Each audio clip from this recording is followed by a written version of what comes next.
എല്ലാവർക്കും നമസ്തേ. കഴിഞ്ഞ ദിവസം നമ്മുടെ രാജ്യതലസ്ഥാനമായ ദില്ലിയിലെ ജന്തർ മന്ദിറിൽ ഈ കൂറകളുടെ പാർട്ടി ഒരു സമരം നടത്തി. അതായത് കോക്രോച്ച് ജനതാ പാർട്ടി എന്ന് പറയുന്ന ഒരു സാങ്കല്പിക പ്രസ്ഥാനത്തിൻ്റെ ഒരു പ്രതിഷേധ യോഗം നടത്തി. അവർ കോടികൾ ഇവരുടെ ഫോളോവേഴ്സ് ആയതുകൊണ്ട്, പിൻഗാമികളായതുകൊണ്ട് ലക്ഷങ്ങൾ അവിടെ പ്രതിഷേധത്തിൽ പങ്കെടുക്കുമെന്നായിരുന്നു ഇവരുടെ പ്രചരണം. ഇന്ത്യ മൊത്തവും ഉള്ള, ലോകമൊട്ടാകെയുള്ള, എന്നുവെച്ചാൽ ഇന്ത്യയിൽ നിന്നല്ല കൂടുതൽ ആൾക്കാർ ബംഗ്ലാദേശ്, പാകിസ്ഥാൻ പോലുള്ള രാജ്യങ്ങളിൽ നിന്നാണ് ഇവരുടെ ഫോളോവേഴ്സ് കൂടുതൽ.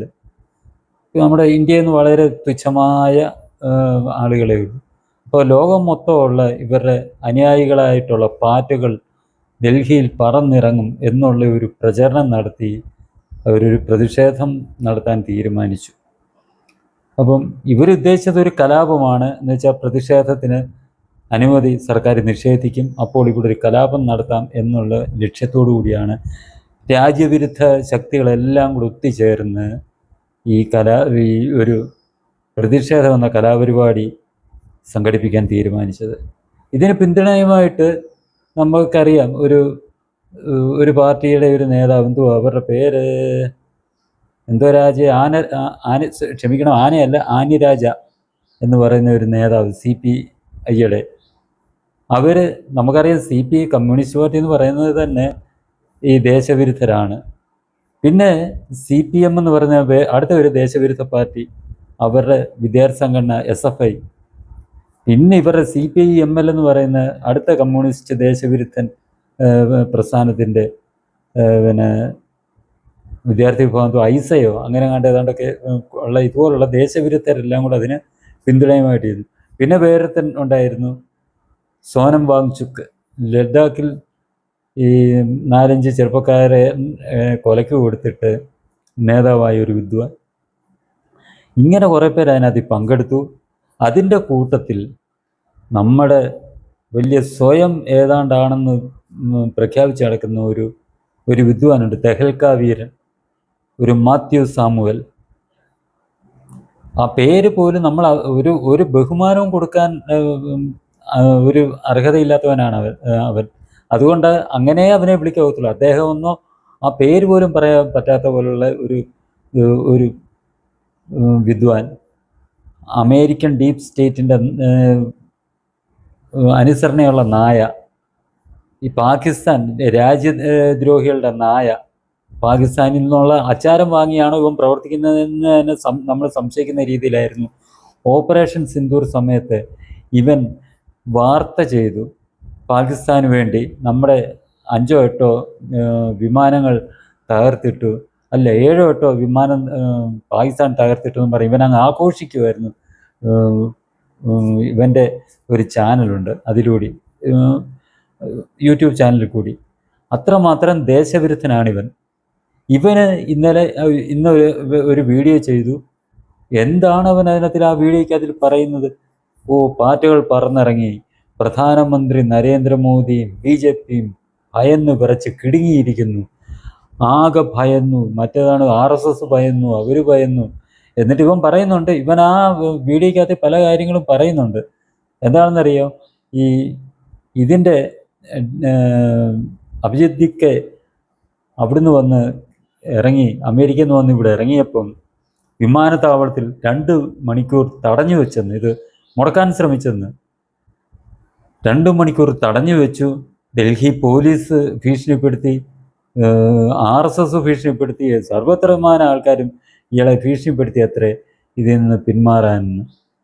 ഇവന് ഈ സത്യം പറഞ്ഞ ഈ മാത്യു സാമുവൽ എന്ന് പറയുന്ന ഇവനെ ശരിയായിട്ട് പറഞ്ഞ ഇവനെ മര്യാദ പഠിപ്പിച്ചില്ലെന്നുണ്ടെങ്കിൽ, അതിനായിട്ട് ജനങ്ങൾ ഇറങ്ങിയില്ലെന്നുണ്ടെങ്കിൽ രാജ്യത്തിന് ഒരുപാട് ദോഷം ചെയ്യുന്ന ഒരു സംഭവമാണ് ഇവൻ പ്രചരിപ്പിച്ചുകൊണ്ടിരിക്കുന്നത്. നമ്മുടെ ആ യുദ്ധസമയത്ത്, ഓപ്പറേഷൻ സിന്ദൂർ സമയത്ത് രാജ്യത്തിനെതിരെ പാകിസ്ഥാനൊപ്പം നിന്ന് പാകിസ്ഥാൻ്റെ ഒരു വക്താവിനെ പോലെ എന്ന് പറഞ്ഞ ഇവൻ ഈ രാജ്യത്തിന് എതിരായിട്ട് തിരിയാൻ കാരണം ഇവൻ ഭയങ്കര ഒരു മതപരിവർത്തനവാദിയാണ്. മതപരിവർത്തന ലോബിയുടെ പിണിയാളാണ് ഈ മാത്യു സാമുവൽ എന്ന് പറയുന്ന ഇവൻ, ഈ തെഹൽക്ക വീരൻ. അത് BJP അധികാരത്തിൽ വന്നതിന് ശേഷം അത് നടക്കുന്നില്ല. ഒപ്പം തന്നെ ഇവന് ഡീപ് സ്റ്റേറ്റുമായിട്ടും ബന്ധപ്പെട്ട് പ്രവർത്തിക്കുന്നുണ്ട് എന്ന് തന്നെ നമ്മൾ സംശയിക്കണം. കാരണം അവരുടെയും പാകിസ്ഥാൻ്റെയൊക്കെ വക്താക്കളെ പോലെയാണ് ഇവൻ സംസാരിക്കുന്നത്. ഈ ഹിന്ദുക്കളെ തെറ്റിദ്ധരിപ്പിച്ച് മതം മാറ്റുന്ന അവർക്കെതിരെ ശക്തമായ നടപടിയെടുത്തതാണ് ഇവനെ ഇത്രമാത്രം പ്രകോപിപ്പിക്കാൻ കാരണം. നേരത്തെ കോൺഗ്രസ് ഭരിക്കുന്ന സമയത്ത് അങ്ങനെയുള്ള ഒരു വിഷയമില്ലായിരുന്നു, ഇവർക്ക് യഥേഷ്ടം എന്തും ചെയ്യാമായിരുന്നു. ആ അവസ്ഥ മാറി ഇങ്ങനെ മതപ്രചരണം പ്രീണിപ്പിച്ചും വ്യാജം പറഞ്ഞും ഒക്കെയുള്ള മതപ്രചരണം നടത്തുന്ന ഇന്ത്യയുടെ സംസ്കാരത്തിനെ തകിടം മറിക്കാൻ ശ്രമിക്കുന്നവർക്കെതിരെ ശക്തമായ നടപടിയെടുക്കാൻ തുടങ്ങിയതോടുകൂടിയാണ് ഇവൻ BJPക്കെതിരെയും ദേശീയ പ്രസ്ഥാനങ്ങൾക്കെതിരെ എല്ലാം വിഷം ചീറ്റുന്ന രീതിയിലുള്ള ഈ വീഡിയോ ചെയ്യാൻ തുടങ്ങിയത്. ഇപ്പോൾ ഇവനെ അങ്ങ് സന്തോഷിച്ച് അങ്ങ് ആഹ്ലാദിക്കുകയാണ്. ഇന്നലെ ഞാൻ അവിടെ പോയിരുന്നത് കണ്ടു. ഇവൻ പറയാണ്, ഞാൻ നേരത്തെ പറഞ്ഞു മോദി ഇനി ഈ ഒരു ടൈമിൽ 1.5 വർഷമോ 2 വർഷത്തിൽ കൂടുതൽ ഇരിക്കത്തില്ല. ആ പറഞ്ഞതുപോലെ സംഭവിക്കാൻ പോവുകയാണ്. ഇപ്പോൾ ഈ ചെറുപ്പക്കാരുടെ ഈ പാറ്റകളുടെ പ്രക്ഷോഭം ഭയങ്കര രാജ്യം മൊത്തം അങ്ങ് വ്യാപിക്കാൻ പോകും. എല്ലാ പട്ടണങ്ങളിലും എല്ലാ സംസ്ഥാനങ്ങളിലും വ്യാപിക്കാൻ പോകുന്നു. നരേന്ദ്രമോദി ഭയന്ന് വിറച്ചിരിക്കുകയാണ്, BJP ഭയന്ന് വിറച്ചിരിക്കുകയാണ്. അതിനുവേണ്ടി RSSനെ ഇറക്കി ഇതിനെ പരാജയപ്പെടുത്താൻ നോക്കി. ഇവൻ പറയാണ് RSS അവിടെ ഇറങ്ങി പരാജയപ്പെടുത്താൻ നോക്കി, ജയ് ശ്രീറാം വിളിച്ചോണ്ട് പരാജയപ്പെടുത്താൻ ശ്രമിച്ചു, അത് ചെയ്തു ഇത് ചെയ്തു, അത് ഭയം കൊണ്ടാണെന്നും ഇത് രാജ്യം മൊത്തം വ്യാപിക്കാൻ പോവുകയാണെന്നും. നമ്മുടെ നേപ്പാളിലും ശ്രീലങ്കയിലും ബംഗ്ലാദേശിലും സംഭവിച്ചത് തന്നെ അധികം താമസിക്കാതെ ഈ ഭാരതത്തിലും സംഭവിക്കും എന്ന് പറഞ്ഞങ്ങ് സന്തോഷിച്ചങ്ങ് അർമാദിക്കുകയാണ് ഈ പാകിസ്ഥാൻ്റെയും ഡീപ് സ്റ്റേറ്റിൻ്റെയൊക്കെ അനുസരണയുള്ള നായയായ ഈ മാത്യു സാമുവൽ. ഇവനെയൊക്കെ നമ്മൾ തിരിച്ചറിഞ്ഞിട്ട് ശരിയായിട്ട് ചെയ്യേണ്ട. ഇവനൊക്കെ സത്യത്തിൽ വിഷം ചീറ്റുന്നവന്മാരാണ്, രാജ്യത്തിനെതിരെ വിഷം ചീറ്റുന്നതാണ്, ഈ രാജ്യത്തിൻ്റെ സംസ്കാരത്തിനെതിരെ വിഷം ചീറ്റുന്നതാണ്. ഇവൻ നേരത്തെ ഒരു വീഡിയോയിൽ പറഞ്ഞത് അത് ഇവനായതുകൊണ്ട് ഞാൻ അത്ര കാര്യമാക്കിയില്ലായിരുന്നു. ഹിന്ദു സമൂഹത്തിനെതിരെ വളരെ മോശമായ രീതിയിലാണ് ഇവൻ സംസാരിച്ചത്, ഇകഴ്ത്തുന്ന രീതിയിൽ തന്നെയാണ് സംസാരിച്ചത്. അതിലൊക്കെ പിന്നെ ഉത്കൃഷ്ടവും അതിലൊക്കെ വലുതാണ് ഈ അവൻ്റെ ക്രിസ്തീയ വിശ്വാസം എന്നുള്ള രീതിയിലാണ് അവൻ അതിൽ സംസാരിച്ചത്.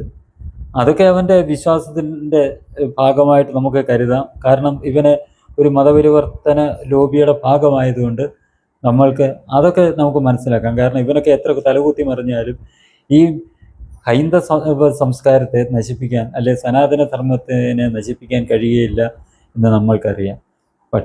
പക്ഷേ ഈ ഒരു കാര്യം നമ്മൾക്ക് ഒരിക്കലും അംഗീകരിക്കാൻ കഴിയില്ല. നമ്മുടെ രാജ്യത്തിനെതിരായിട്ട് ഇപ്പോൾ ഇവിടെ കലാപം ഉണ്ടാകും, ചെറുപ്പക്കാർ കലാപം ഉണ്ടാക്കും എന്നുള്ള ആ ഒരു ഉള്ളിലുള്ള ഒരു ആഗ്രഹം കൊണ്ടങ്ങ് സന്തോഷിച്ച്, എനിക്കറിയില്ല, അങ്ങ് ഹർഷോന്മാദത്തോടു കൂടിയാണ് ആശാൻ ഈ വീഡിയോ അവതരിപ്പിച്ചിരിക്കുന്നത്. ഇപ്പോൾ ഇവിടെ സംഭവിക്കും, പിന്നീട് അധികം താമസിക്കാതെ തന്നെ ഉടൻ തന്നെ ഇവിടെ സംഭവിക്കും, ഇതാണ് ഇന്ത്യ തകർന്നുകൊണ്ടിരിക്കുകയാണ്. പറയുന്നതാണ്, ഇന്ത്യ ആകെ അങ്ങ് തകർന്നിരിക്കുകയാണ്, ഇവിടുത്തെ ജനങ്ങളുടെ ജീവിതം തന്നെ നരകതുല്യമായിരിക്കുന്നു, മോദി ഈ ഇന്ത്യയെ തകർത്തിരിക്കുന്നു, എങ്ങനെ ജീവിക്കണമെന്ന് അറിയാൻ പറ്റാതെ ആണ് ജനങ്ങൾ മുന്നോട്ട് പോകുന്നതെന്നും അദാനിക്ക് വേണ്ടി ED കൊണ്ട് എങ്ങാണ്ടൊക്കെ റെയ്ഡ് ചെയ്യിച്ചെന്നും ഒക്കെ ഇവനെ അസത്യങ്ങൾ വിളിച്ച് പറഞ്ഞ് ജനങ്ങൾക്കിടയിൽ ഒരു മോശം പ്രതിച്ഛായ നമ്മുടെ ഭരണകൂടത്തിനും രാജ്യത്തിനും എതിരെ പ്രചരിപ്പിച്ചുകൊണ്ടിരിക്കുകയാണ്.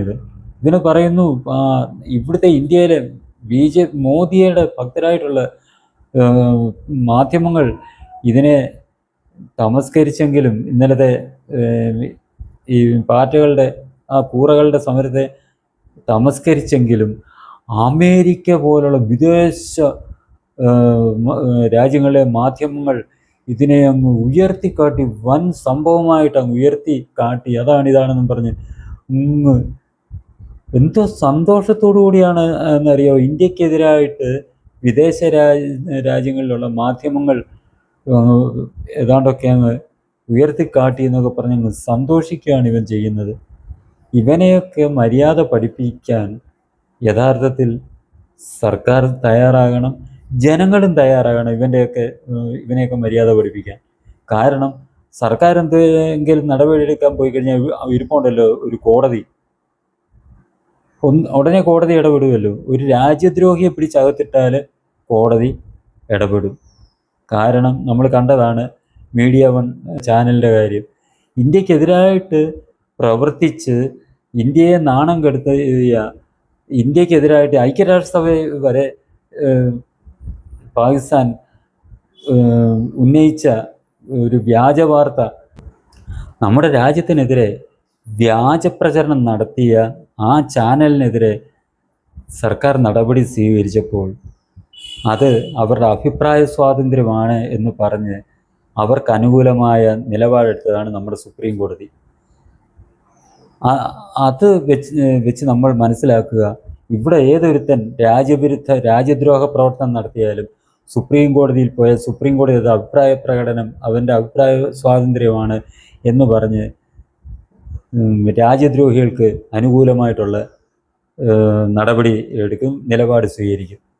അത് വെച്ചിട്ടാണ് ഇതേപോലുള്ളവന്മാർ ഈ രാജ്യത്തിന് എതിരായി പ്രവർത്തിക്കാൻ തയ്യാറാകുന്നത്. അതുകൊണ്ട് സർക്കാർ ഇത്തരക്കാരുടെ ഈ പ്രവർത്തനത്തെ നേരെ കണ്ണടയ്ക്കുകയാണ് ചെയ്യുന്നത്.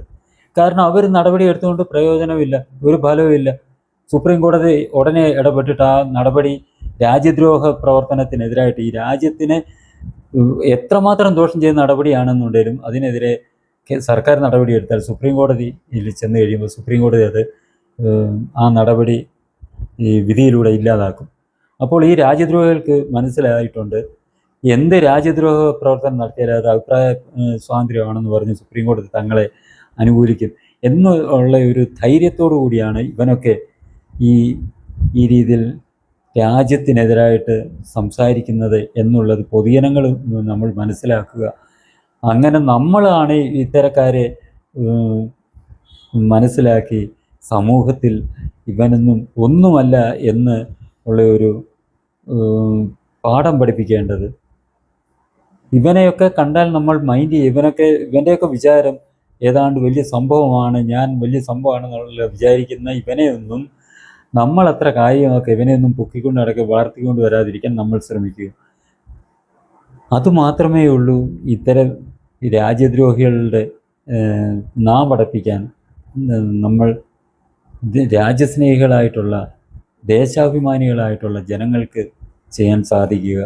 അല്ലാതെ നമ്മൾ കോടതികൾ അതിനുള്ള നടപടികൾ സ്വീകരിക്കും എന്ന് നമ്മൾ വിശ്വസിക്കേണ്ട. കാരണം അവർ ചെയ്യത്തില്ല എന്നുള്ളത് നമ്മൾ അനുഭവങ്ങളിൽ കൂടി മനസ്സിലായിട്ടുണ്ട്.